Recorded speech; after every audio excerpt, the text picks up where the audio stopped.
வணக்கம் மக்களே, இது home aroma food on the வேமா. ரொம்ப நாள் கழிச்சு இன்னைக்கு எங்க வீட்ல பூரி செய்ய போறோம். என் ஹஸ்பண்டுக்கு பூரி கூட சனா மசாலா இருந்தா ரொம்ப பிடிக்கும்.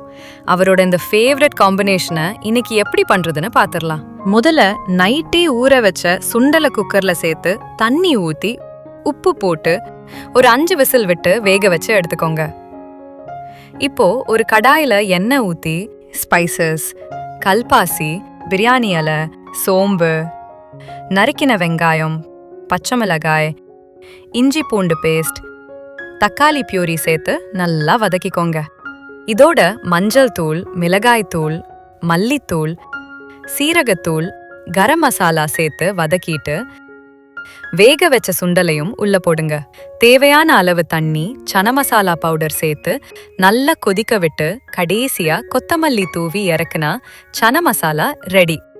என் ஹஸ்பண்ட் ரொம்ப என்ஜாய் பண்ணி சாப்பிட்டாரு. நீங்களும் வீட்ல ட்ரை பண்ணி பாருங்க. ஓகே மக்களே, நெக்ஸ்ட் vlogல பாப்போம். Bye bye.